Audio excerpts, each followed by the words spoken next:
Mesdames et messieurs, bonjour et bienvenue à On Jase, édition du 23 novembre 2020. Martin Lemay avec vous en compagnie de Yannick Lévesque. Ses amis proches l'appellent la bête, The Beast. On est avec vous jusqu'à minimum 13 heures. On va être sur le web sûrement plus tard. Les gens qui sont à la télévision, bien sûr, ça va se terminer un peu plus tôt, mais vous êtes toujours invités à nous suivre, soit pendant les pauses ou pendant la fin de l'émission. On va poursuivre, entre autres, aujourd'hui avec Guy Boucher, donc vous pouvez nous suivre. On porte le masque en début d'émission pour vous sensibiliser à l'importance de ce masque, que vous y croyez ou non, que ce soit fait en tout respect, que ce soit pour vous ou pour vos proches. En plus, les fêtes arrivent, fait que tout aussi bien d'essayer de faire attention pour être capable de se voir pendant les fêtes. Donc, ça, c'est notre petite participation sociale. Yannick Lévesque, comment ça va? Hey, ça va bien, pleine forme. Ce matin, un réveil tout blanc. La neige qui a commencé hier. Je pense pas mal à la grandeur du Québec. Il y a des places qui en ont un petit peu plus qu'ailleurs. Dans la région de Montréal, il y en a moins.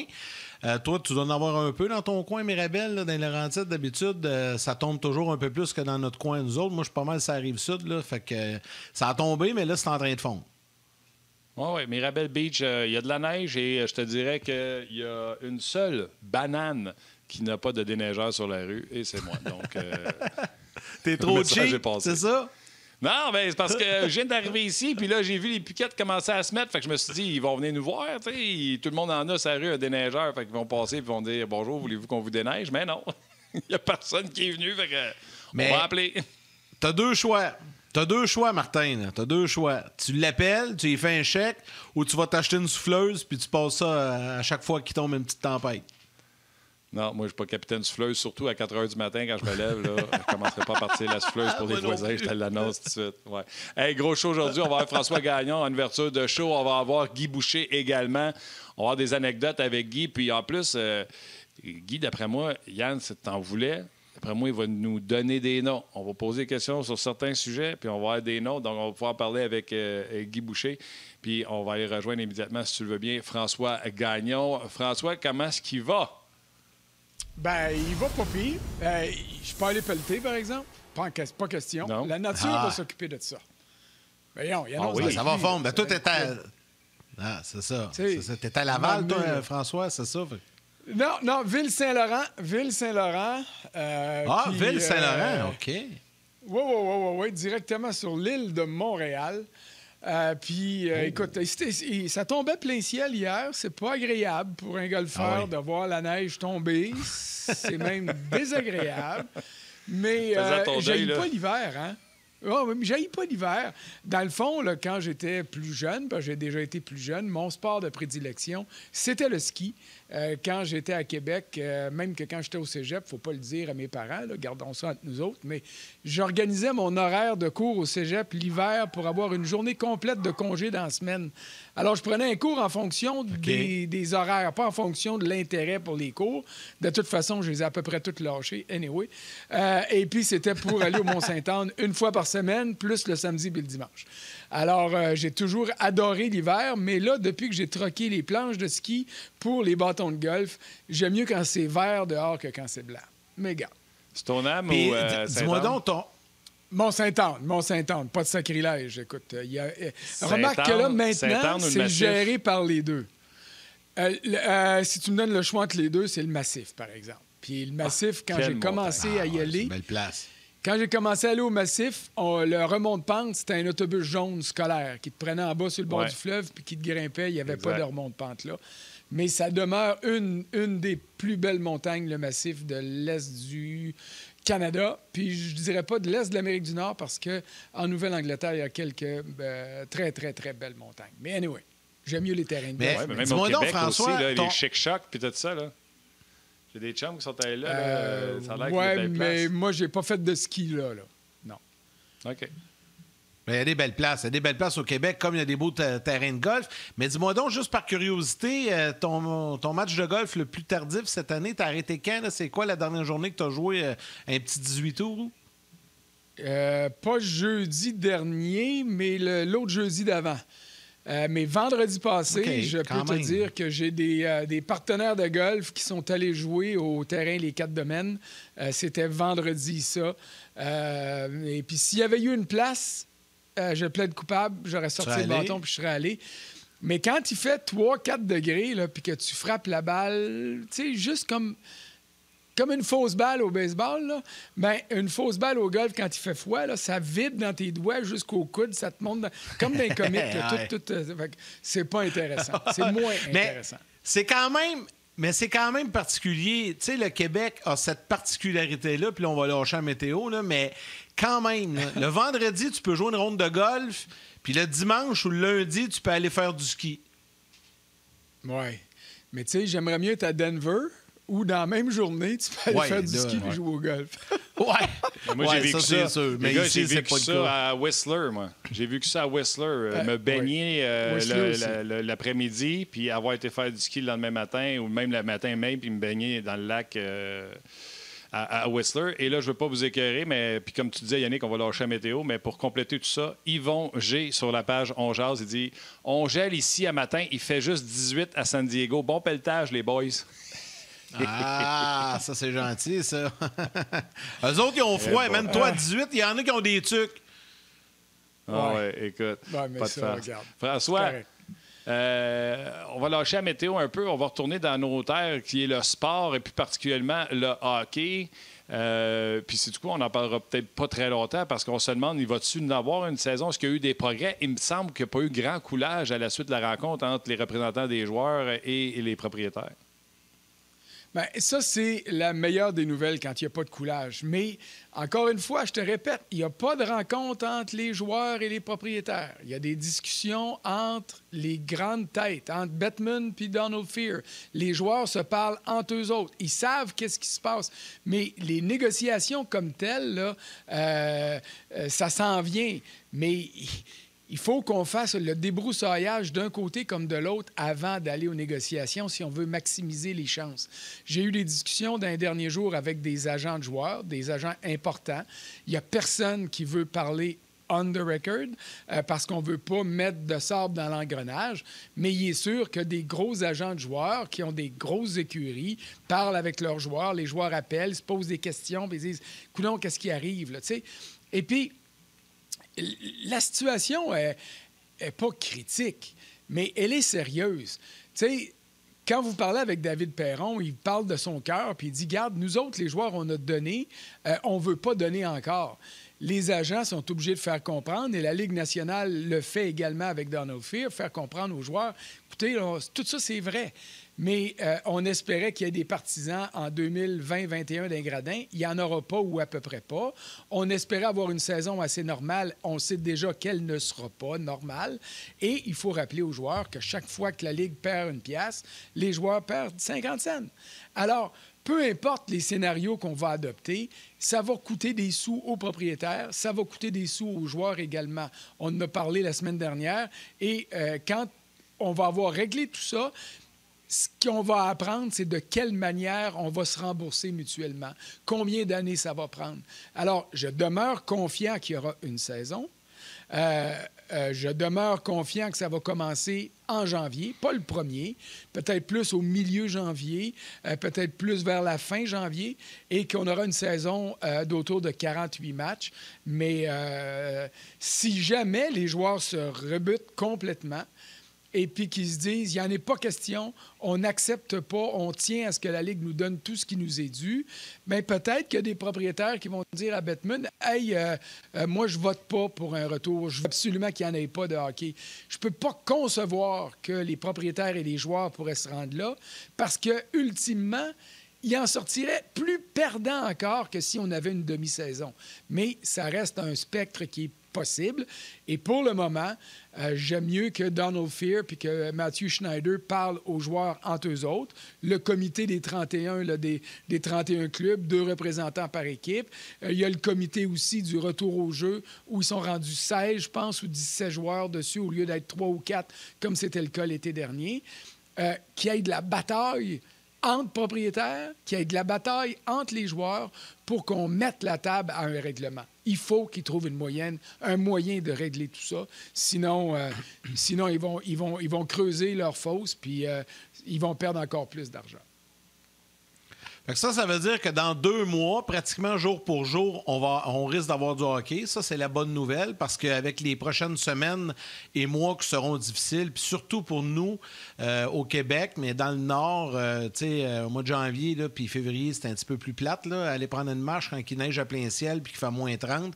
Fait qu'au moins, on va avoir du hockey. Ça va nous tenir occupés un petit peu. Ça va nous faire de quoi jaser. Ça va être le fun. Mais moi aussi, François, je suis comme toi. Moi, j'ai sincèrement l'impression que le 15-16 janvier, là, on va être sur la glace parce qu'il n'y a personne qui va gagner là-dedans à tenir trop longtemps son bout pour faire en sorte que ça commence pas. C'est impossible. La Ligue nationale ne peut pas faire ça. Ça va faire trop mal pour les années à venir s'il faut qu'il n'y ait pas de hockey cette année. C'est impossible. Il va en avoir du hockey. Reste à savoir quand. Puis je sais que tu es là-dessus puis tu vas nous tenir au courant s'il y a des développements là, dans les prochains jours. T'attends-tu à ce que ça bouge cette semaine? Écoute, j'aimerais ça te dire oui, mais quand on parle aux acteurs, puis en tout cas, je peux pas vous dire qu'ils me parlent à tous les jours puis que je suis le premier qui appelle. Là. Notre collègue et ami Pierre Lebrun, TSN, est bien branché. Notre ami est adversaire, mais du côté de Sportsnet, Elliot Friedman est très bien branché aussi. J'ai pas d'informations privilégiées plus que ces gars-là, même que souvent, ils en ont davantage que moi, là, puis ça, je le reconnais, je suis le premier à le reconnaître. Mais le fait que ce soit calme, pour moi, c'est un bon signe. Parce que le jour où le téléphone va commencer à sonner, puis qu'on va se faire dire « Hey, ça n'a pas de bon sens, là, c'est épouvantable ce qu'ils nous demandent », là, quand ça se met à couler de même, d'un bord ou de l'autre, c'est que là, ça brasse vraiment autour de la table, puis qu'on est comme ça au lieu d'être comme ça. Alors, en ce moment, il n'y a pas de coulage. Moi, je me dis que c'est positif. Il va y avoir du hockey au début, au mois de décembre. Ça va être le championnat mondial junior et c'est tant mieux. Est-ce que les camps d'entraînement de la Ligue vont être parallèles à ça? Je ne crois pas. Moi, je me dis que les camps d'entraînement pourraient ouvrir le 1er ou le 2 janvier, que la saison pourrait commencer autour du 15, puis ce serait parfait. Mais pourquoi? Parce qu'on a des précédents... Pourquoi qu'il faut attendre? Pourquoi la NBA va commencer le 22 décembre? Pourquoi on ne peut pas commencer les camps le 15 décembre puis commencer le 1er janvier en force puis avec panache? Les gens sont en congé et attendent que ça, le hockey. On plombe les écrans de hockey 2-3 matchs par jour. Un peu à la NFL, si tu veux, François. Pourquoi? On est-tu rendu que les joueurs sont heureux d'être chez eux pendant la période automne-mai? Ils ont pu profiter de leurs enfants puis là, ils ne veulent pas manquer Noël avec les enfants. Crime, ton camp d'entraînement est dans ta ville. Là. Tu peux passer Noël avec tes enfants pareil, même si tu étais au camp d'entraînement le 26 décembre et le 27 décembre. Là, on veut laisser manger de la turkey. C'est quoi? Pourquoi on ne commence pas ça le 15 décembre pour jouer le 1er janvier? M'excuse, Martin, mais ça n'a rien à voir avec Noël. Là. La ville où les joueurs vivent, c'est pas la ville, c'est pas tous les joueurs qui vivent dans la ville où ils jouent. Là. Alors, avant de partir de la Finlande pour s'en venir à Montréal, avant de partir pour Kotkaniemi, là, je parle de lui, avant de partir de Vancouver pour s'amener à Montréal pour Brendan Gallagher ou pour Kelowna pour Shea Weber, ils vont attendre d'avoir le feu vert. C'est pas parce qu'ils veulent fêter Noël en famille, là. C'est parce qu'ils partiront pas de chez eux pour s'en venir à Montréal où ils travaillent s'ils sont pas pour commencer à travailler. C'était comme ça l'été passé. C'est pour ça que tu as eu les protocoles qui ont 1, 2, 3, les étapes avant le retour au jeu. David, il s'en ira pas. Je sais pas où il est où, David. Je sais pas s'il était à Sherbrooke. Il reste à Saint-Louis parce que son garçon a commencé l'école.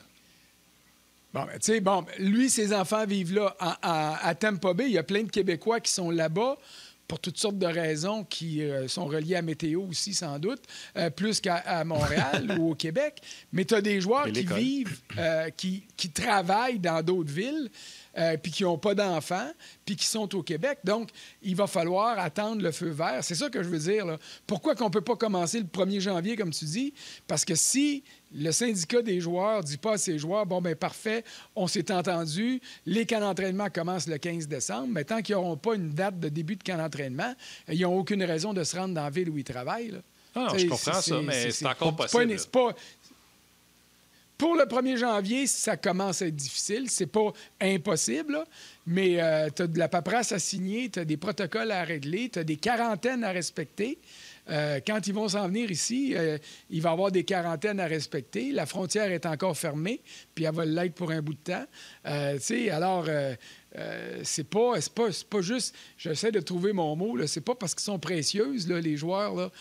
C'est pas parce qu'ils sont princesses. C'est juste parce qu'ils attendent des développements, des négociations entre la Ligue et les dirigeants de leur syndicat. J'espère que ça va se faire. Si ça se fait cette semaine, c'est possible d'avoir un début de saison le 1er janvier.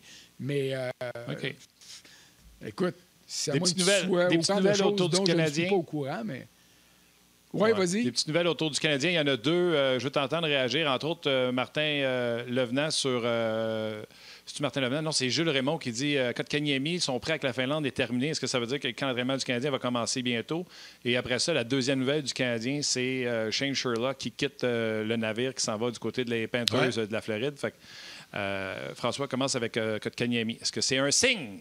Avec Kotkaniemi, avec Kotkaniemi, je ne fais pas de lien direct avec ça. C'est, comme je viens de dire, le camp d'entraînement va commencer quand la Ligue nationale puis l'Association des joueurs va dire que le camp commence. C'est pas... c'est le même pattern. Est-ce que Kotkaniemi pourrait s'en venir à Montréal puis aller patiner tout seul avec des chums du Canadien? C'est sûr, ils font ça. Là, en ce moment, on est comme la 3e semaine du mois d'août dans une année normale. Les joueurs reviennent graduellement des places, se mettent à jouer ensemble avec des joueurs de d'autres clubs qui sont dans la région de Montréal. C'est là où on est. Alors, attendons d'avoir des choses officielles parce que peu importe ce qu'on fait en ce moment, c'est qu'on fait de la spéculation. Puis vous savez que je suis vraiment pas le plus friand de la spéculation. On voit ce qui se passe. On peut faire des projections puis se dire, bon, tant que c'est pas réglé, les gars n'ont pas intérêt à revenir dans les villes où ils travaillent, à moins qu'ils soient déjà là pour y vivre. Mais, tu sais, je fais pas de cause à effet pour dire... Si le stage est fini de Kotkaniemi en Finlande, ça veut dire que le camp ouvre demain matin à Montréal. Non, non. Puis c'en est un, ça, qui devra respecter une quarantaine de 14 jours quand il va s'amener à Montréal. C'est clair. Et Sherlock? Et dans le cas de Sherlock, si je comprends bien l'organigramme des Panthers, que je connais moins, mais il y a une promotion pour lui de ce côté-là. Ouais. Est-ce qu'il connaissait très bien ou mieux, ou il y avait une complicité déjà établie avec le nouveau directeur général qui est là-bas? C'est possible. Est-ce qu'il y a eu une opportunité qui lui permet de gravir un échelon qu'il n'aurait pas pu gravir chez le Canadien? Toutes ces réponses-là expliquent pourquoi il y a des départs comme ça, puis c'est normal. Pourquoi un entraîneur adjoint quitte une organisation pour prendre la place d'entraîneur-chef ailleurs? Bien, c'est parce qu'il améliore son sort. Alors, tant mieux pour lui. Est-ce que ça va ouvrir la place chez le Canadien à un des dépisteurs québécois pour avoir plus de place? Est-ce qu'on aura un plus gros impact? Qu'est-ce qui seront les conséquences de ce départ-là au sein de l'organigramme du Canadien? C'est plus ça que j'ai hâte de voir. Pour ce qui est de Sherlock, c'est un gars qui travaillait dans l'ombre, puis il a certainement fait du bon travail, sinon il n'y aurait pas à faire une promotion ailleurs. Alors, il y a un beau défi pour lui là-bas. Et puis, j'ai juste hâte de voir ce que ça va donner comme conséquence. C'est le jeu de chaise musicale que ça va créer chez le Canadien.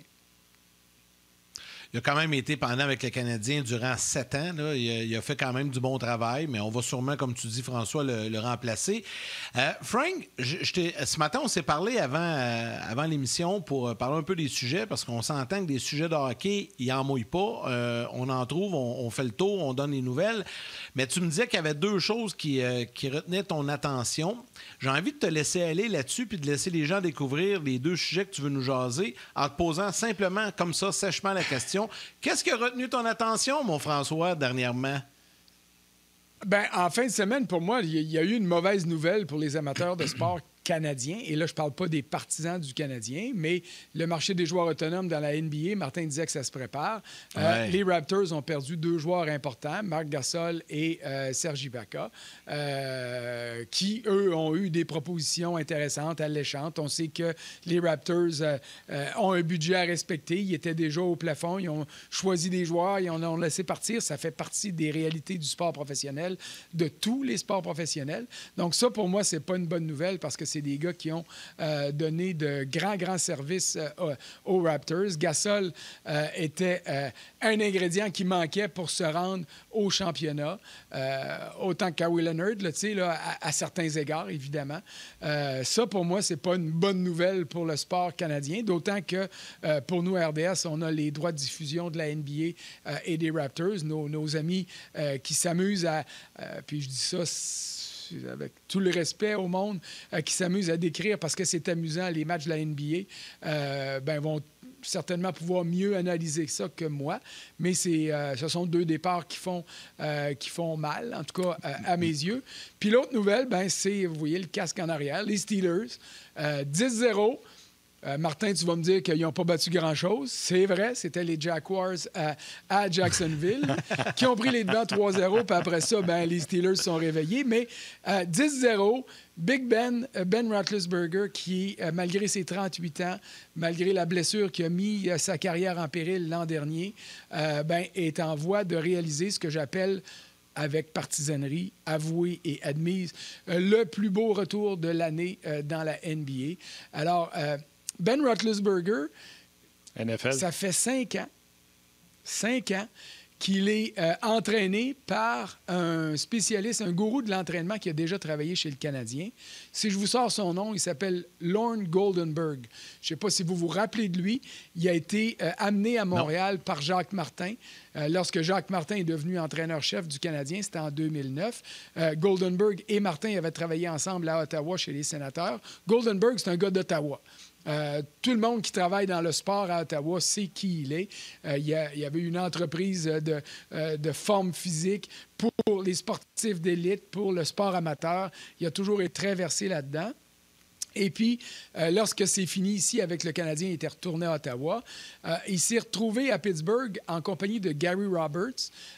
Roberts, qui est un gourou de l'entraînement pour les joueurs de hockey.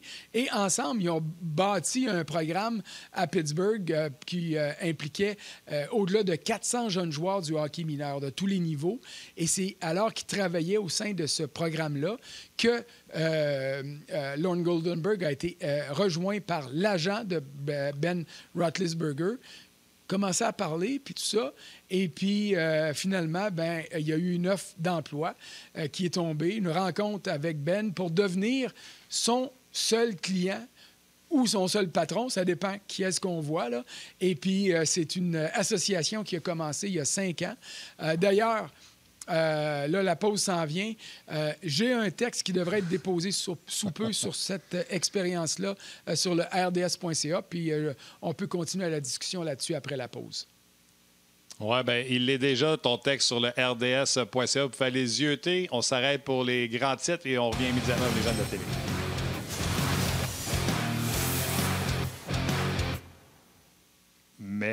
Mais nous autres, on va continuer pareil sur le web. Nous autres, ton texte est déjà là, François. Je l'ai déjà zioté.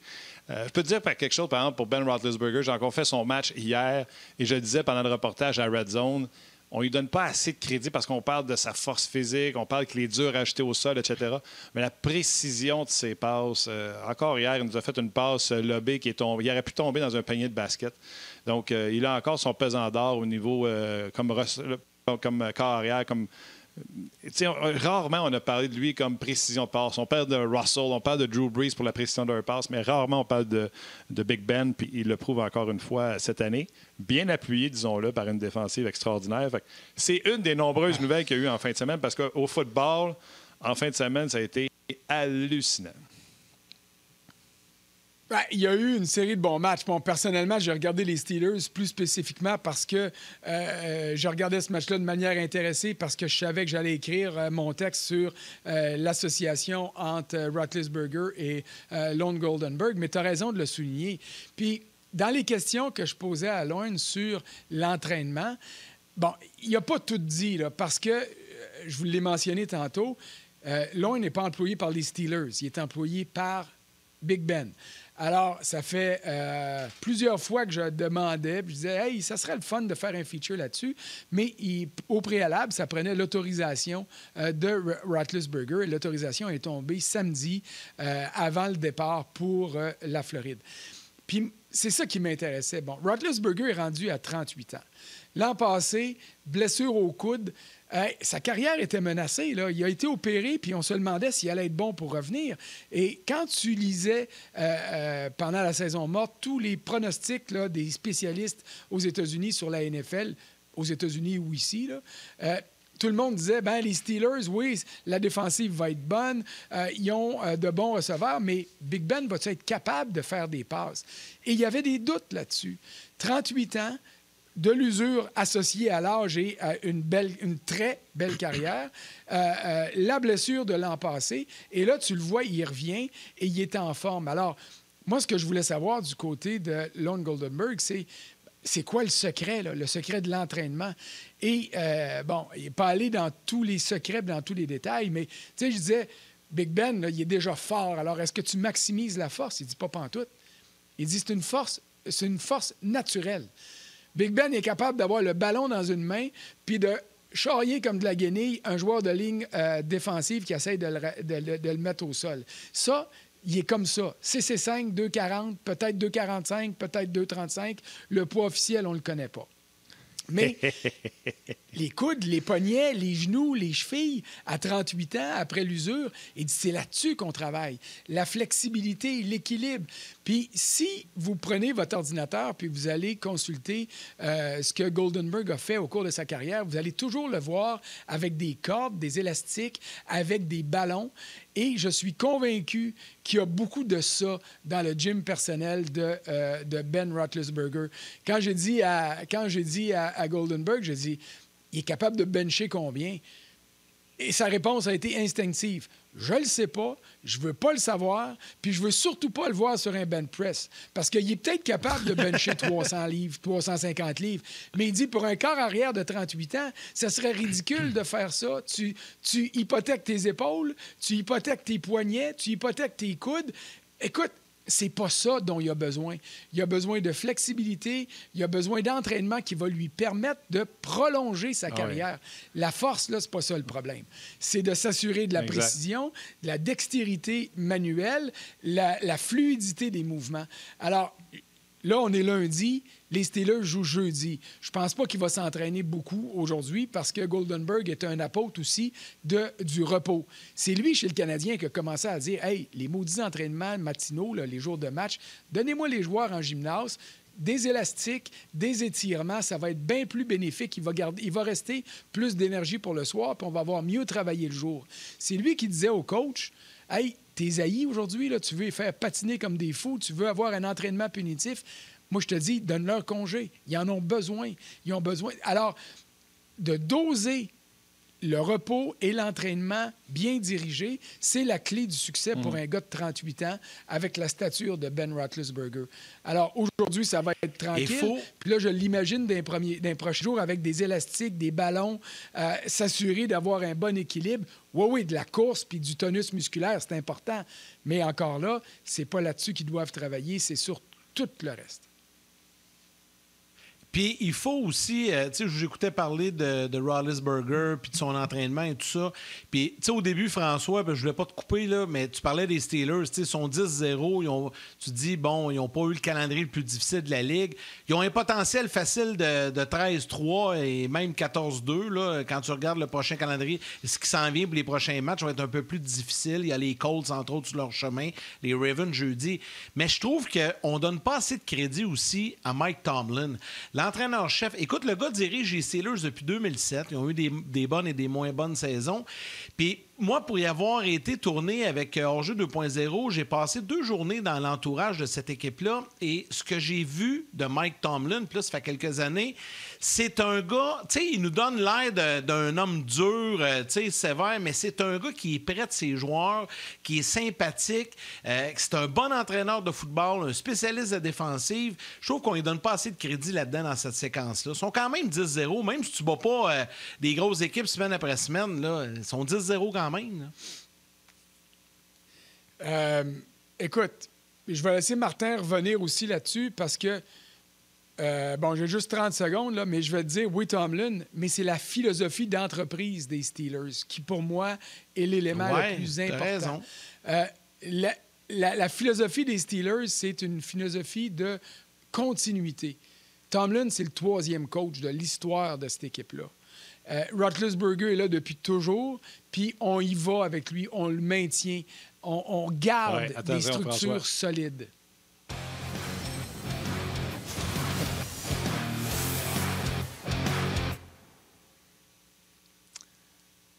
Les gens à la télévision, vous avez eu vos grands titres, mais vous étiez en train de manquer François qui était dans un élan pulmonaire, ma foi, inarrêtable.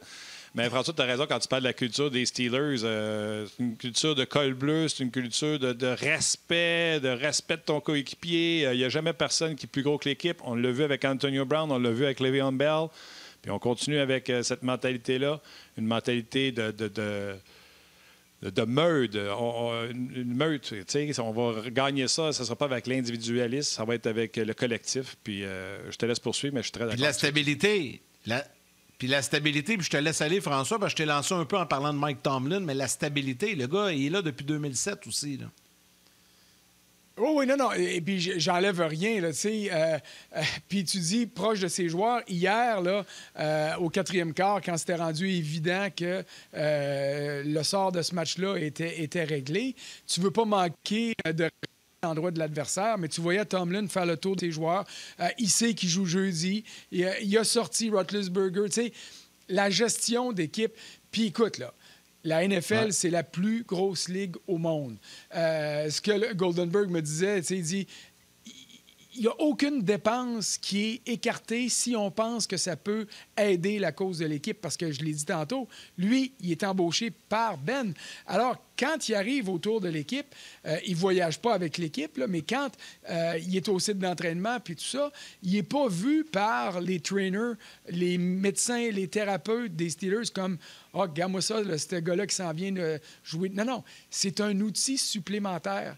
Puis quand j'y ai demandé, j'ai dit « C'est-tu toi le secret? » Il est parti à rire, puis il a dit « Non. » Il dit « La recette du succès dans la NFL, c'est pas une personne. » Il dit « Dans mon cas, il dit « Oui, c'est Ben, là. » Mais il dit, les médecins de l'équipe qui l'ont soigné, les thérapeutes qui ont effectué tout le travail qui était nécessaire de faire après la chirurgie, la complicité entre les responsables d'entraînement de l'équipe et lui, tout le monde travaille de pair. Mais après ça, il faut que tu regardes le club aussi, là. Il n'y a pas un bon corps arrière dans l'histoire de la NFL qui n'avait pas 5 joueurs de ligne qui étaient capables de le protéger adéquatement. Parce que tu as beau avoir les meilleurs receveurs de passe, tu as beau avoir le meilleur bras, la meilleure précision, mais si tu n'as pas de temps pour faire ta job, tu ne réussiras pas. Inversement, ça te prend des gars pour les capter, les ballons. Il y en a des bons à Pittsburgh, dont le Canadien qui est rendu à quoi? À 8 passes de Claypool, qui est rendu à sa... Hier, c'était sa 8e passe de toucher en 10 matchs. Alors... C'est une combinaison. Et c'est pour ça que, à mes yeux, le football est le plus beau sport d'équipe qu'il n'y a pas. C'est que tu ne seras jamais meilleur que le plus faible maillon de ton alignement. Que ce soit les 11 joueurs dans la NFL, que ce soit les 12 dans la Ligue canadienne, tu ne peux pas compenser si tu as un maillon faible parce que l'adversaire va pouvoir en profiter pratiquement à 90 à 95 % du temps. Ouais. Alors, François, ça, pour moi, c'est ce qui fait que le football de la NFL, c'est le plus beau sport d'équipe qu'il n'y a pas. Avant de te laisser, François, et c'est la beauté de On Jase, les gens peuvent communiquer avec nous en direct, que ce soit sur la page On Jase ou que ce soit sur le Facebook de RDS ou le Facebook d'On Jase. Je vais sur la page On Jase et François te dit il n'y a aucun sens que Ben Roethlisberger ne soit pas considéré comme le retour de l'année en raison de sa blessure au coude. Peut-être que ça aurait mis fin à sa carrière en raison de sa fiche de 10-0.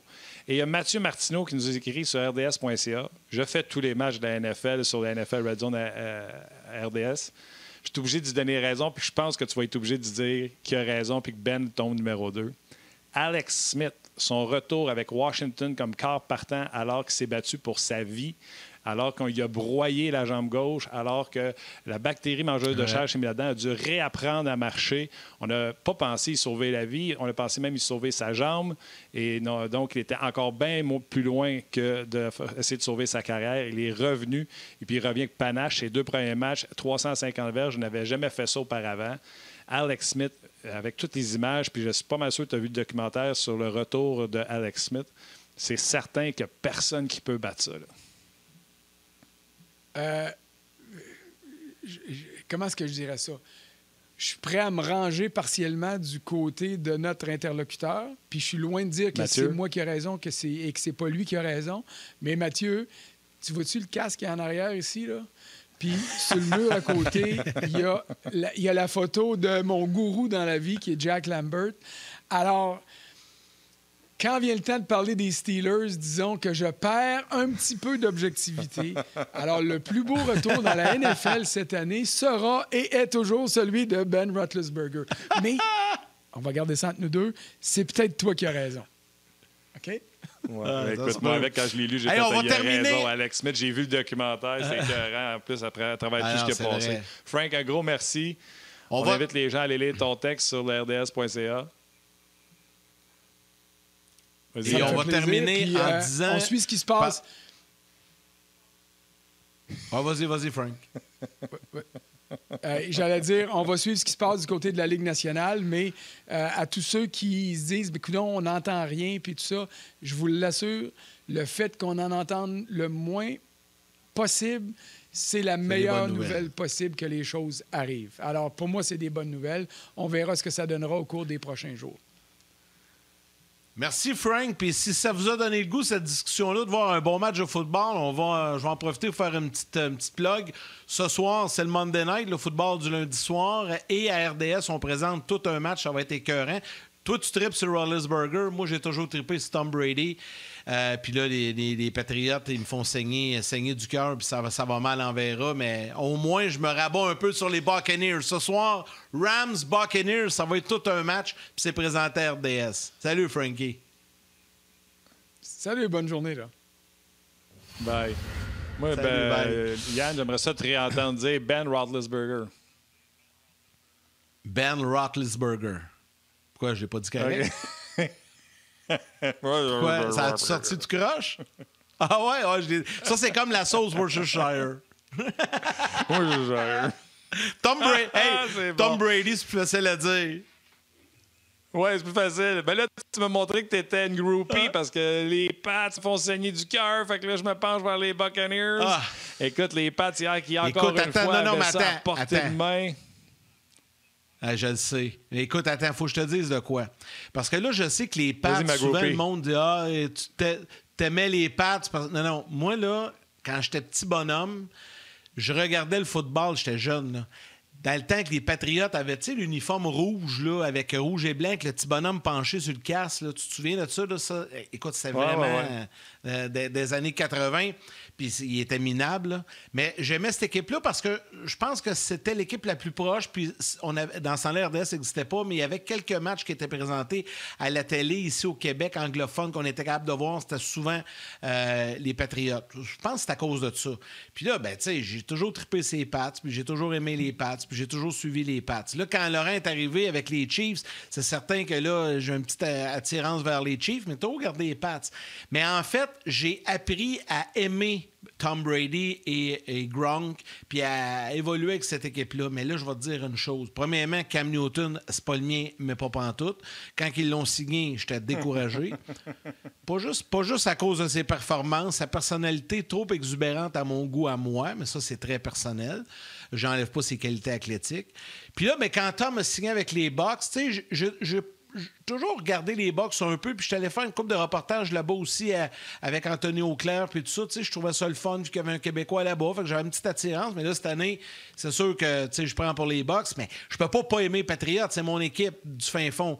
Mais Saint-État, j'ai de la misère avec ça. T'as combien d'équipes, les Patriots, là? Les Chiefs, les Pats, les Bucks. T'as combien d'équipes? Non, Gobin. Les Patriots, ça a toujours été et sera toujours mon équipe.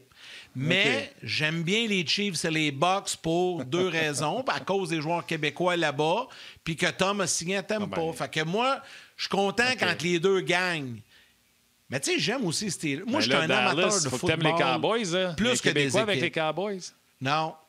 Ouais, t'as raison, mais j'ai jamais été un grand fan des Cowboys. Tu sais, j'haïs pas les Bills de Buffalo non plus. Je trouve qu'ils ont fait quelque chose de bien. C'est le fun de les voir aller. Mais tout ça pour dire que je suis un amateur des Patriotes, mais j'aime le football. Si t'es sûr que, mettons, il y a 32 équipes et t'en aimes 10, il y a des bonnes chances qu'à chaque match, t'as une de tes équipes préférées qui joue, là, tu sais. Non, tu comprends pas. C'est que je suis davantage un amateur de la game, du match. C'est la game que je trouve le fun. Tu peux aimer le Canadien puis tu peux aimer une autre équipe ou deux dans la Ligue aussi. Là, c'est comme ça, mais ça reste que ta base, c'est le Canadien. Moi, c'est les Patriotes. Mais là, cette année, les Patriotes, là, j'ai de la misère à les regarder. Je m'enrage. Fait que je switch à l'autre match. Salutations. Comme hier, je suis allé voir les Steelers Salutations aux gens. Où je fais comme toi, je t'écoute. Oui, ben tu fais bien parce qu'hier, on a eu du fun. Il y a eu des gros matchs. Titan Ravens, c'était écœurant, c'est ramassé en prolongation, c'était sur RDS. On a eu un autre match en prolongation également par la suite. Les Saints avec Taysom Hill qui était au poste de quart, ça a été superbe. Les Panthers privés de Bridgewater, bang, blanchissent les Lions de Détroit. Bref, je pourrais t'en parler jusqu'à demain. Salutations à tous les gens qui nous écrivent sur le On Jase. Oui, entre autres, Jean-Luc Pigeon qui dit Joe Burrow hier qui s'est fait broyer le genou gauche. On a vu un os apparaître à travers son bas puis rentrer dans la peau. Écoute, c'était tout simplement dégueulasse. Salutations à Olivier qui dit « Wow, je ne savais pas que c'était grave à ce point pour Alex Smith. » Il y a un documentaire qui existe à peu près 10-15 minutes. Je pense que c'est ESPN qui l'ont produit. Vous pouvez trouver ça sur YouTube. J'en ai déjà parlé à la radio à l'époque. C'est vraiment hallucinant. Écoute, ce gars-là s'est fait broyer la jambe littéralement sur le terrain. C'était une guenille, sa jambe à partir du genou jusqu'au bout des orteils. Puis la bactérie mangeuse de chair s'est mise là-dedans. On a pensé, pas y sauver carrière, pas y sauver la jambe, mais il était proche de mourir. Bref, il est revenu de loin. Vous pourrez aller voir ça sur les internets. Mais salutations à tout le monde qui sont là avec nous aujourd'hui. Puis on va aller, parlant d'être là, on va aller rejoindre Guy Boucher parce qu'on a plein de choses à y jaser. Guy, ma chava. Salut. Bonne journée, messieurs. Salut, Guy. Salut. Guy, semaine passée, je pourrais rechercher ma feuille qui est toute chiffonnée en arrière, puis je pourrais te prendre la question qu'on n'a pas posée la semaine passée. OK, laquelle? Sami Kapanen a été échangé. Tu dis Sami, moi? Je me mêlé sur Sami ou Kasperi Kapanen? Non, là, c'est... Kasperi, peut-être, là. Sami. C'est Sami Vatanen. C'est son père. Mêlé les deux, là. Non, Sami Kapanen, c'est son père, man. Qui avait joué pour les Hurricanes, je pense, dans le temps. Kapanen, qui a été acquis par les Penguins de Pittsburgh, Sullivan était dans une entrevue sur le podcast, puis il a dit que le plan, c'était de le faire jouer avec Sidney Crosby, que sa vitesse allait aider Crosby, etc.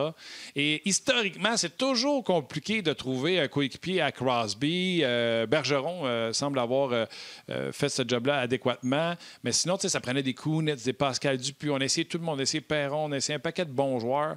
Mais il semble difficile de trouver un coéquipier à Crosby. Puis là, on semble avoir fait cette transaction-là spécialement pour dire hey, d'après moi, Kapanen, ça marcherait avec Crosby. Pourquoi c'est tough d'y trouver un coéquipier? Bien, écoute, moi, sans regarder ce cas-là particulier, j'ai eu la chance, j'ai eu le privilège d'avoir plusieurs vedettes dans ma jeune carrière. Et puis, ce qui revient, autant avec Crosby qu'avec des gars comme Martin Saint-Louis, des Erik Karlsson, c'est que ces joueurs-là ont tendance à penser que parce qu'ils ont autant de talent que ça, parce qu'ils sont aussi productifs que ça doit être le fun jouer avec ces joueurs-là parce qu'on regarde le résultat. Comme souvent c'est le cas, on ne voit pas tout le processus qui est en arrière de ça. Alors, la question, je vais te la répondre.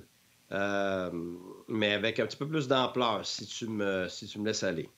C'est que si, je ne sais pas s'il y a des gens qui ont vu The Last Dance, le reportage des Bulls des années 90, très, sur très Netflix. Bon. Ouais, ça, écoute, j'arrête pas de recommander ça parce que c'est le plus proche de la vérité qu'on peut avoir du sport professionnel, des en-dessous. Là. Tout le reste, là, que ce soit des choses de la Ligue nationale ou des postes particuliers qui décident de s'étaler des reportages puis des reality TV et tout ça. Moi, j'ai jamais eu rien qui n'était pas ramassé, pas coupé, pas...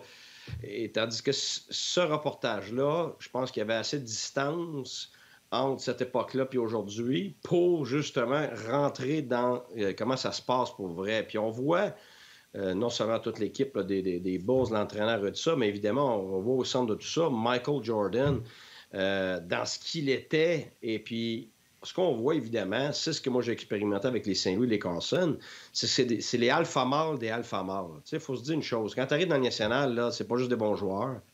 C'est des gars qui étaient au-dessus du lot, pas juste par leur talent, leur capacité, mais c'était aussi par leurs exigences, par leurs attitudes.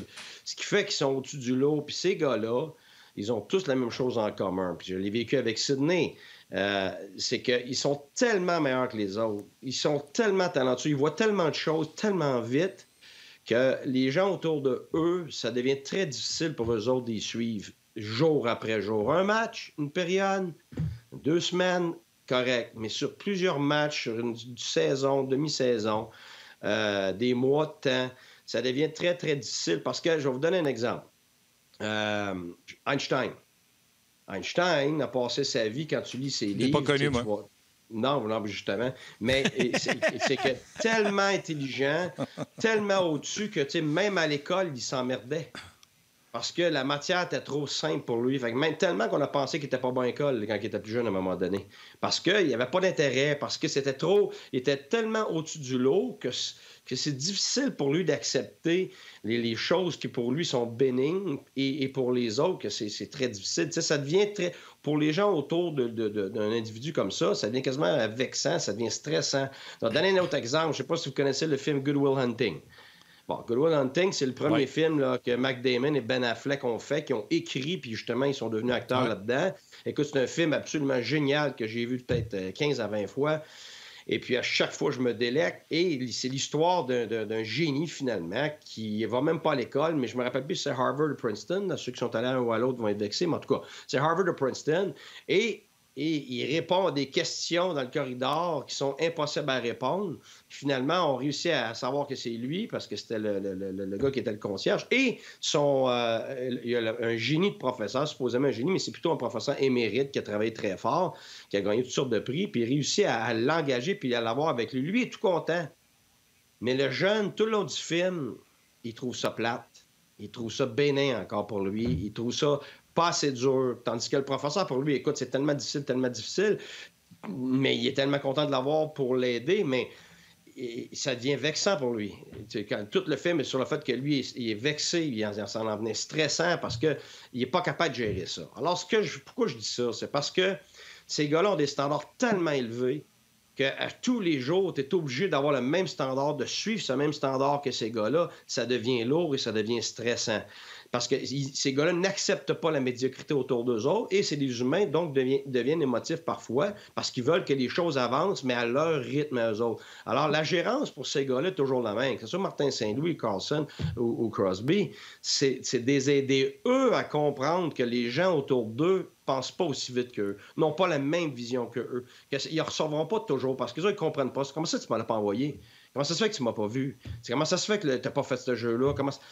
Ils s'en aperçoivent pas, ces gars-là. C'est toutes des bonnes personnes. Là, je donne des superbes personnes, des bons noms, là.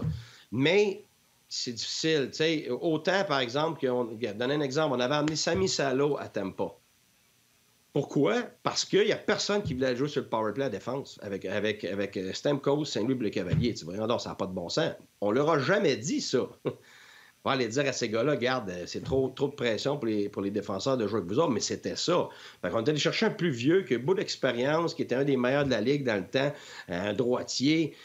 Puis au bout d'un mois, ben oui, absolument. Fait que tu te dis, OK, c'est un gars avec une certaine prestance, un background expérience. Ben écoute, après un mois, il est venu dans mon bureau, puis il me dit, regarde, coach, en l'amour du powerplay. Puis je dis, comment ça? Ben il dit, regarde, je suis plus capable, je suis pas capable de prendre des décisions. Parce que j'en ai un qui veut ça, puis l'autre, il veut ça, puis là, j'ai pas fait la passe, puis là, il comprend pas que j'ai pas fait la passe. Là, c'était le temps de lancer, je lance, mais c'est pas correct, tu sais. Fait que ces gars-là qui prennent tellement de place, puis qui ont tellement une attitude, oui, elle inspire d'un côté, puis elle est très contagieuse, mais en même temps, c'est très prenant pour les gens autour d'eux, ben ça devient difficile à gérer. Alors, pourquoi ça marchait avec Pascal Dupuis? Parce qu'il y a une personnalité qui est capable de gérer cette pression-là. Ça, c'est pas donné à tout le monde.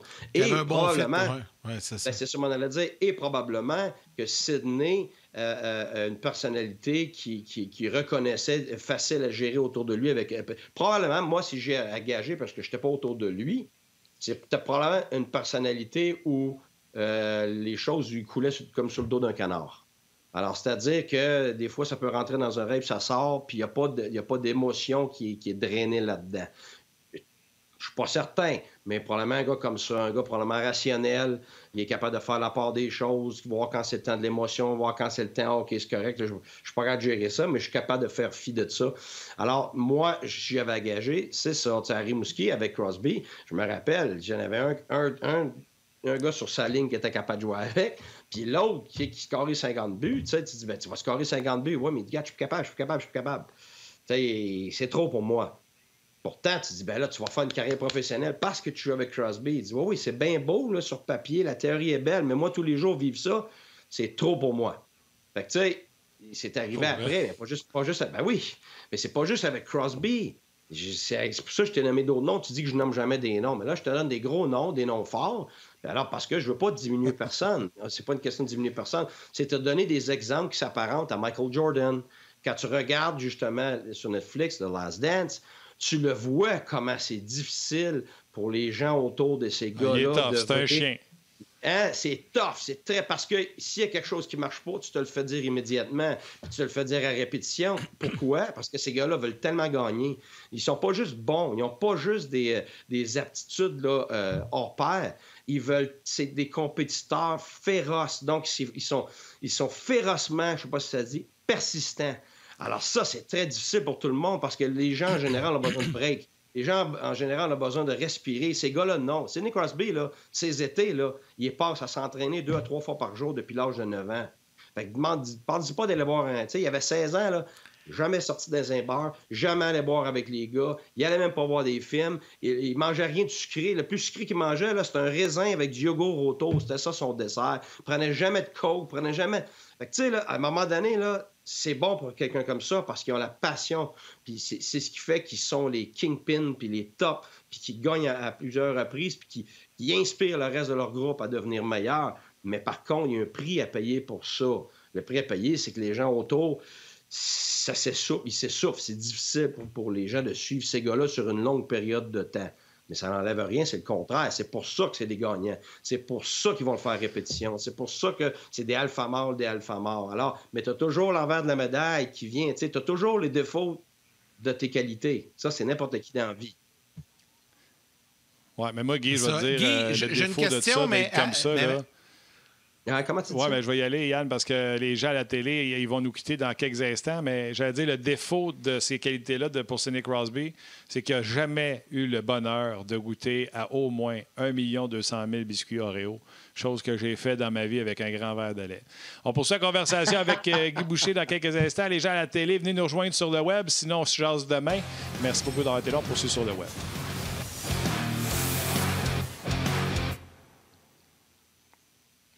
Martin, je vais attraper la balle au bon pour poser... non, je sais que tu aimes ça, toi, tu manges ça avec tout.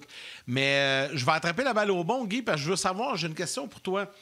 Est-ce que c'est arrivé...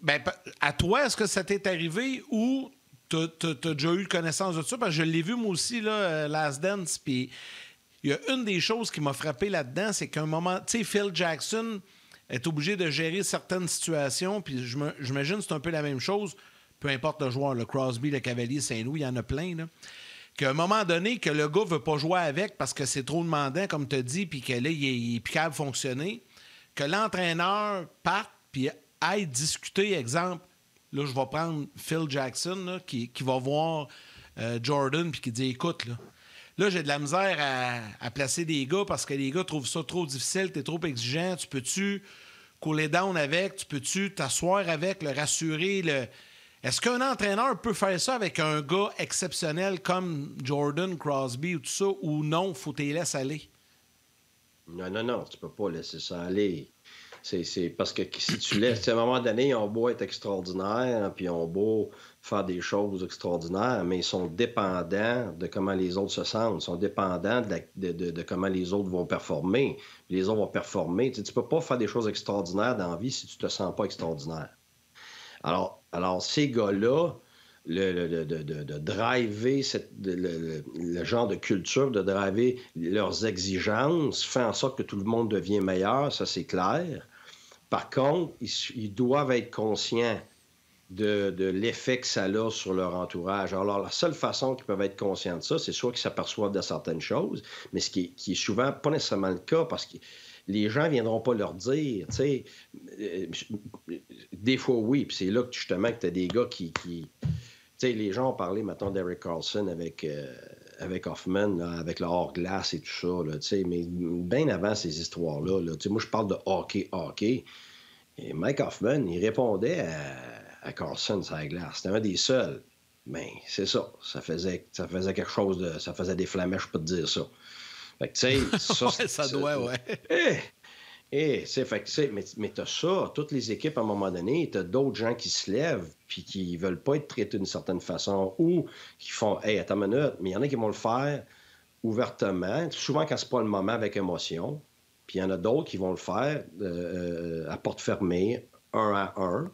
Mais l'entraîneur, c'est sa responsabilité de gérer l'ambiance. C'est lui qui est garant, finalement, du climat de l'équipe. Alors, quand un joueur comme ça prend cette place-là, c'est correct qu'il prenne la place, mais il faut qu'il comprenne l'impact. Donc, en comprenant l'impact de comment il est comme personne, de son leadership, de sa force mentale et tout ça, bien, il doit avoir de l'empathie pour les gens autour qui n'ont pas cette force mentale-là, qui n'ont pas cette endurance-là, qui n'ont pas ce niveau de compétition-là.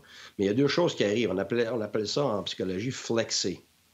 Il y a deux choses qu'il faut qu'il arrive dans des choses comme ça. C'est qu'un gars comme ça, c'est parce que tu as 3 types de leadership. Tu as le leadership qui va pousser les autres. Ça, c'est un leadership qui a l'air fort. C'est le gars qui crie ou qui dit à tout le monde quoi faire. Mais ça, c'est de courte durée parce que à un moment donné, les gens sont plus capables de le prendre. Après ça, tu as le leadership qui supporte les autres. C'est-à-dire, c'est le leadership, tu es là pour aider, tu es là pour écouter, tu es là pour marcher avec l'individu dans sa démarche et tout ça. Alors ça, c'est plus puissant, mais c'est plus subtil. Ça s'étale sur une plus longue période.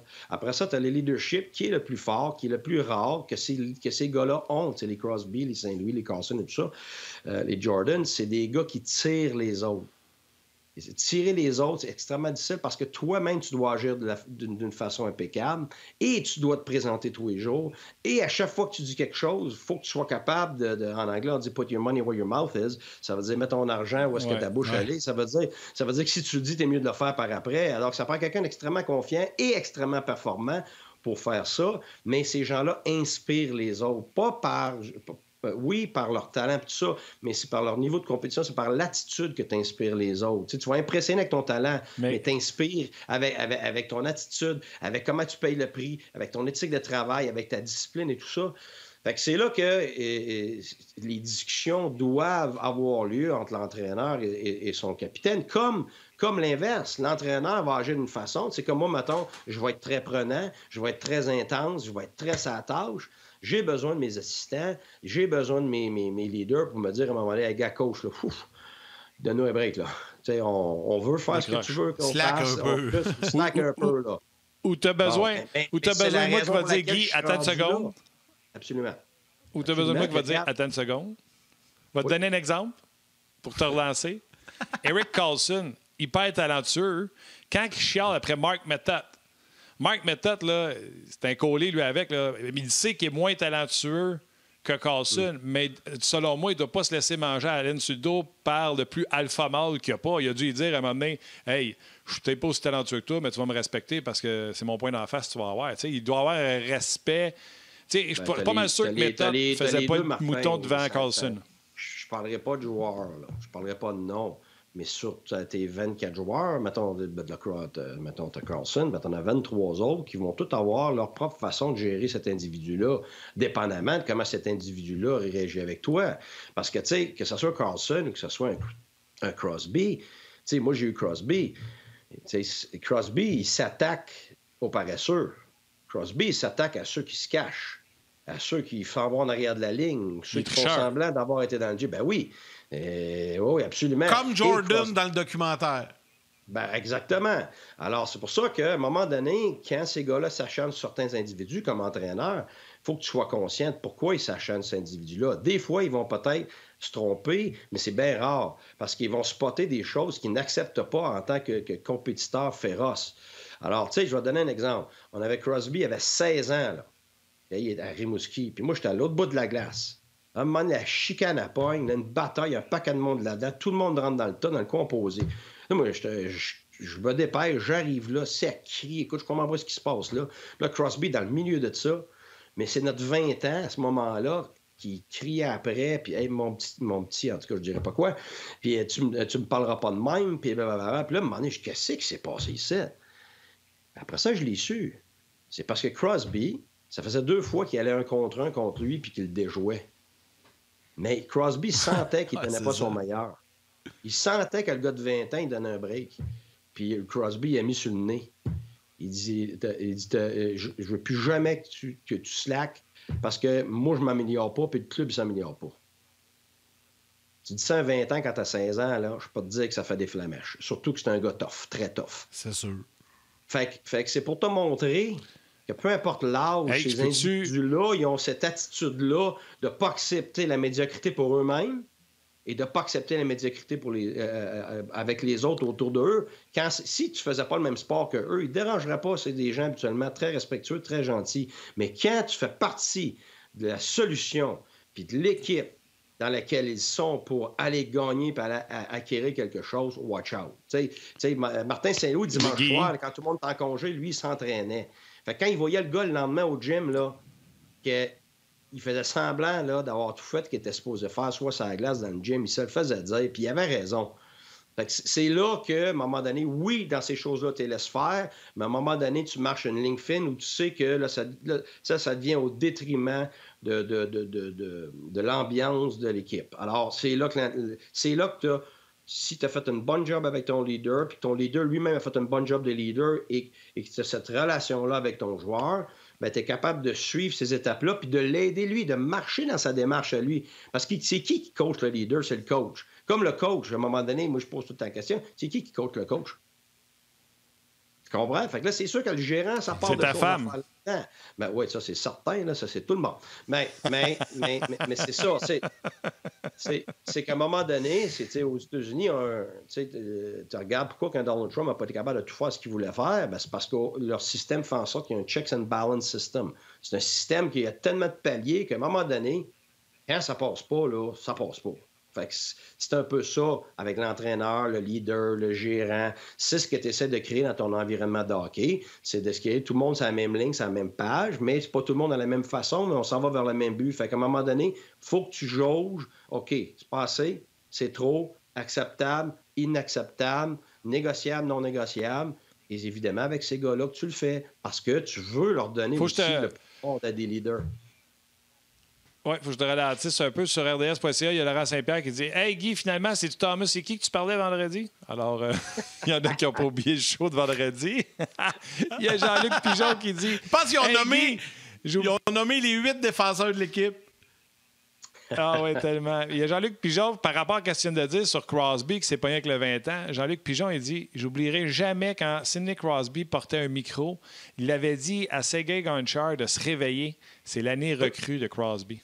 Oui, monsieur. C'est levé. J'ai l'image encore devant moi. Il se lève, il se penche par-dessus la bande parce que Gonchar était loin sur le banc. Évidemment, les attaquants puis les défenseurs. Puis oui, il a donné un char, on sait quoi. Mais c'est ça. Mais c'est pour ça.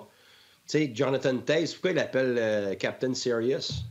Capitaine sérieux, qu'est-ce que tu penses? Ben, c'est ça. Tu sais, quand Seabrook avait été donné de la... Tiens-tu quand Seabrook avait été donné de la chenoute au banc des punitions parce qu'il est en train de se sortir de sa game tellement qu'il est enragé? Oui. Ça prenait un autre mâle alpha là, pour brasser Jonathan Toews. Exactement. Ça prenait pareil. Je vais être franc avec toi. C'est là que c'est très particulier pour l'entraîneur. Parce que l'entraîneur, il veut former une équipe avec ce gars-là. Okay? Puis ça, j'entends ça très souvent. Il faut que tu t'entendes avec ton gars. Ah, mais attends une minute, là. T'es le coach aussi. Et puis, il n'y a pas juste lui dans l'équipe. Alors, il va arriver que ça frotte, là. Pourquoi? Parce que, par expérience, des gars comme ça, là, si ça ne frotte jamais, là, c'est parce que ça va pas bien. Ben, il faut que tu leur permettes de te frotter à toi. Par contre, il faut qu'ils sentent que toi aussi, tu es un alpha mâle. Parce que la minute puis ils vont t'essayer, puis ces gars-là, ils n'auront plus de respect pour toi s'ils sentent qu'ils sont plus forts que toi. Ça, c'est l'expérience. Tu suis toujours les leaders. Ça, c'est la loi du leadership. Les leaders vont toujours suivre les leaders plus forts que eux. Alors, c'est sûr qu'il y a sans dire un combat, il y a finalement une relation de force là-dedans à gérer. Et il y a des choses que tu veux donner à ce type de joueur-là, comme liberté, pour agir, pour avoir de l'impact, pour venir te parler, tout ça, mais il y a des non négociables dans lesquels tu dois garder ton fort. Parce que si tu ne gardes pas le fort, ils vont te manger tout rond, puis les joueurs vont le savoir qu'ils te mangent tout rond, puis t'es fini comme entraîneur. Puis là, t'es fait. Ah ouais, c'est fini. C'est fini. Puis ça, les gens ne comprennent pas ça. Ouais, comment ça se fait qu'il n'est pas capable de s'entendre avec son joueur? C'est parce qu'à un moment donné, tu sais, Barry Trotz, qui est une personne très respectueuse, très gentille, il l'a mis dans les estrades, Ovechkin. Les gens ne se rappellent pas de ça. Il l'a mis dans les estrades. Pourquoi? Parce qu'il est arrivé en retard au meeting du matin puis au morning skate. Alors, c'était son règlement, il avait déjà établi ça d'avance. S'il avait fait une exception pour son joueur, qu'est-ce que tu penses qui serait arrivé? Aucun des joueurs aurait respecté ça. Je vais t'expliquer pourquoi. Les joueurs ils vont respecter le fait que c'est pas tout le monde qui est traité pareil, mais ça dépend dans quoi.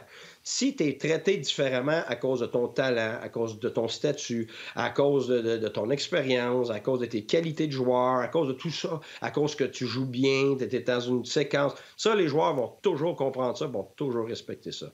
Là où les joueurs vont décrocher, que tu vas perdre le respect de tes joueurs, c'est sur les 3 non négociables. L'attitude, l'éthique de travail, puis la discipline. Et puis c'est là que des top gars deviennent des cancers. Quand ils en manquent un des 3 ou 2 des 3 ou les 3. C'est des alpha mâles, mais ils ont une mauvaise attitude. Ils sont...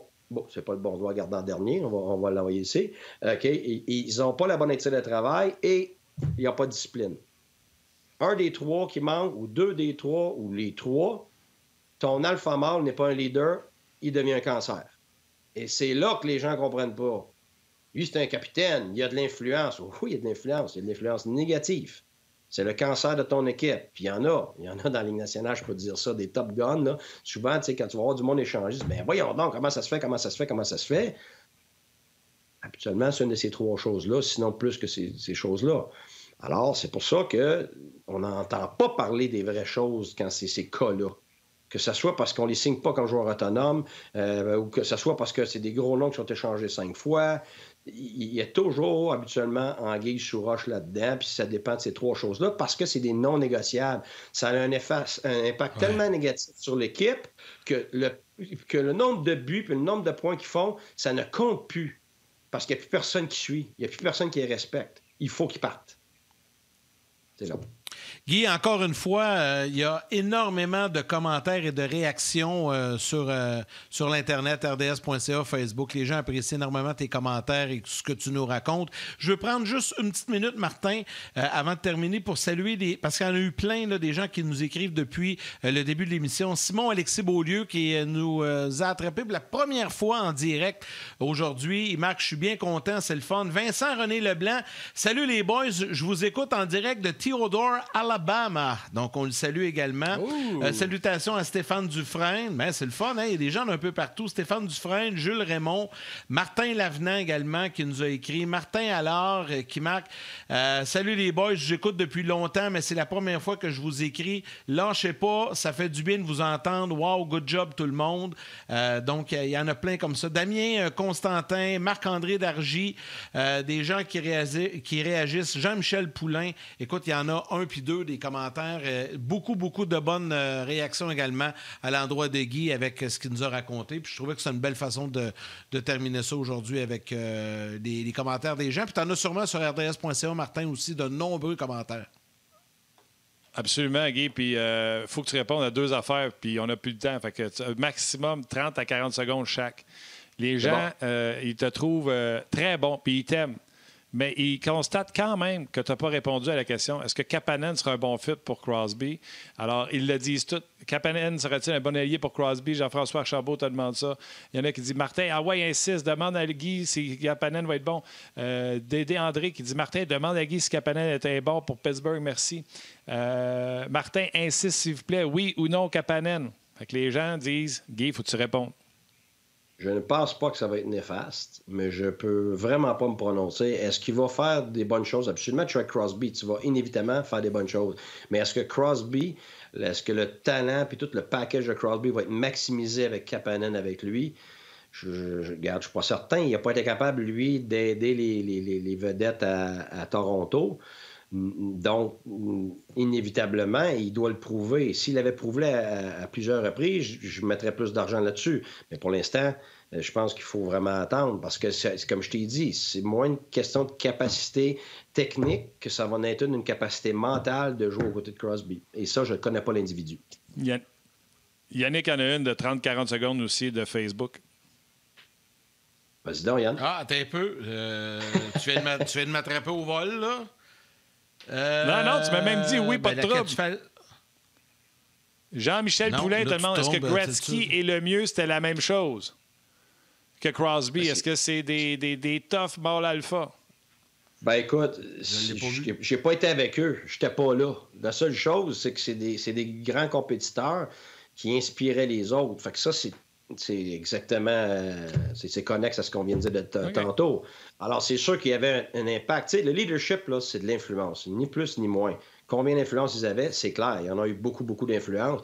Mais de quelle façon ils ont eu cette influence-là, je n'étais pas là. Mais c'est sûr que c'est des gars exigeants envers eux-mêmes, donc ils ont été exigeants envers les autres. Mais après ça, il y a le type de personnalité qui rentre là-dedans. Il y a l'entourage. Tu sais, quand tu es entouré de plusieurs autres leaders aussi, tu as souvent moins besoin. Tu sais, tous ces gars-là que je t'ai nommés tantôt, là, c'est des gars là, qui souffrent quand il y a moins de leaders autour d'eux autres. Autant bons qu'ils sont, quand tu enlèves des leaders autour d'eux autres, ça devient très difficile, ça devient très étouffant pour eux autres de traîner ça sur leurs épaules tout seuls. Puis ça, c'est des intangibles qui sont souvent très mal calculés. Il donne un timing. Hey, il m'a pris de recours. Je l'avais vu, la question, mais elle était disparue. Puis il avait ajouté à ça Mario Lemieux. Puis il dit que j'ai répondu. Je t'ai jamais répondu à ça. By the way, Martin, là, il y en a eu tellement qui sont rentrés. C'est pour ça que j'étais allé en rafale. Il y en avait beaucoup. Non, j'ai fait un pouce à ton autre message d'avant. Parce que toi, tu vas trop vite. Il est habitué avec les pitons. Moi, je suis moins bon que toi avec les pitons. Mais en tout cas, bref, ça, c'est de la régie interne. Guy, je veux dire un gros merci. C'était bien belle fun encore une fois à midi. On est en train de se pogner. On va régler ça après le show. C'est ça. On va vous laisser vous chicaner. Hey, Guy, on se revoit mercredi. T'es bien fin. Merci beaucoup. Merci. Bonne journée à tout le monde. Salut, bye. Alors, Guy qui sera avec nous mercredi. Non, c'est ça, tu m'as pris un petit peu de cours parce que ma fenêtre, moi, n'est pas ouverte. Je ne sais pas comment faire pour la mettre à la grandeur. Fait qu'elle est petite. Fait qu'aussitôt que ça déboule, je les perds. Fait que là, il faut que j'y aille scroller pour revenir. Mais d'habitude, je le fais. Mais là, tu m'as eu d'avance. C'est pas grave. L'important, c'est que tu l'as trouvé et tu l'as posé. Ben oui, on fait un show sur le net. Essaye de ne pas dire que tu n'es pas bon avec Internet. Là. Le monde nous écoute. Non. Moi, je suis honnête, je suis transparent. Je suis pas pire. Mais je suis pas un champion. Je dirais pas que je suis un champion quand je suis pas un champion. Mais oui, c'est pour ça que je le dis, j'ai la vérité. Je suis pas Joe Piton, mais je suis pas pire. Il m'a dit depuis le mois de juillet, je me suis amélioré pas mal. Hey, blague à part, Martin, on fait bien des farces, là, mais c'était bien le fun. Encore une fois, émission bien remplie, bien chargée. Merci à François Gagnon, merci à Guy Boucher. Merci également à Valérie Gautran à la réalisation mise en ondes, Joël Cyr aux médias sociaux, à toute l'équipe de production à RDS. Ce fut un réel plaisir. Puis la bonne nouvelle, on remet ça demain avec Gaston et Éric Bélanger. Oui, puis on est en train de vous préparer des petites surprises peut-être pour les jours suivants. Donc, suivez-nous sur On Jase. Et tant qu'à remercier des gens, on va remercier les plus importants, sans rien enlever à ceux que tu as nommés, les auditeurs, les gens qui nous suivent depuis le tout début. Un gros merci, les jaseux, puis on se reparle demain. Ciao, Yann. Salut!